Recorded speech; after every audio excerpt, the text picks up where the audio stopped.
ఆ దెబ్బే ఆశీర్వాదం. ఇక్కడ చీర్యాల లక్ష్మీనరసింహస్వామి టెంపుల్ ఇది.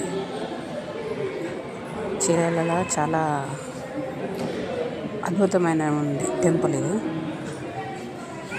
గుడికి పోయినప్పుడల్లా మనకు ఎప్పుడు అనుకున్నా నేను చేయాలి నాకు ఇంత మంచి రాదు అసలు. ఎలా అంటే దశావతారాల దేవి విగ్రహాలు ఉన్నాయి అక్కడ.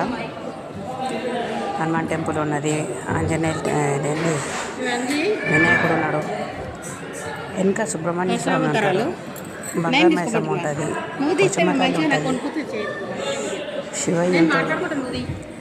అన్ని గుళ్ళు లక్ష్మీనరసింహస్వామి వెనుక సైడ్ ఉంటాయి అన్నమాట. ఇక్కడ అంటారు ఏంటంటే అక్కడ నుంచి యాదగిరిగుట్ట నుంచి దీపం తీసుకొచ్చి అయ్యవారిని ఇక్కడ నిలబెట్టారని అంటారు.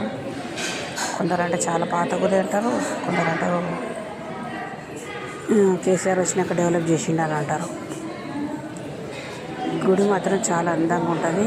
ఎక్కువ మటుకైతే షూటింగ్లు అవుతున్నాయి. ఇలా చాలా సీరియళ్ళలో ఇవి కనడతాయి మనకు ఈ గుళ్ళు గిట్ట. మనం చూడాలని అనిపించినప్పుడు వచ్చేది ఏంటంటే మనకు ఆ గుడికి పోయినామా, ఆ గుళ్ళ ఆశీర్వాదం తీసుకున్నాము, ఆ గుళ్ళ మంచిగా అనిపించింది అనేది కదా ముఖ్యంగా. ఎటువంటి కోరికైనా కానీ తీర్చుతాడు ఆయన లక్ష్మీనరసింహస్వామి.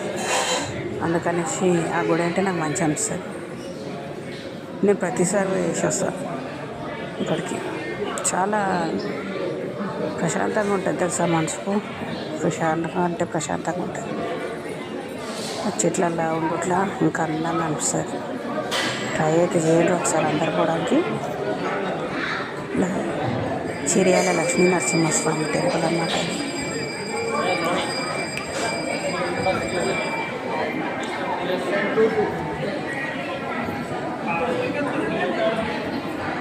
మన యాదగిరిగుట్టలో కట్టే తీసుకొని ఇట్లా కొడతారు కదా, అట్లా ఇక్కడ కూడా కొడతారన్నమాట.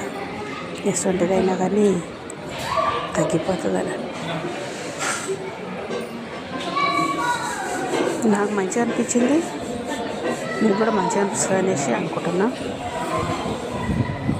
కాబట్టి అందరు బాగుండాలి, అందరు ఆశీర్వాదం పొందాలి అనేసి ఇది పోయినాక తీసిన వీడియో. ఇది బాగుంటుందని అనేసి అనిపించినప్పుడు మీరు కూడా శ్రావణ మాసము ఆషాఢాలు స్టార్ట్ అవుతాయి కాబట్టి వెళ్ళి చూడండి ఒకసారి. ఉంటాం మరి.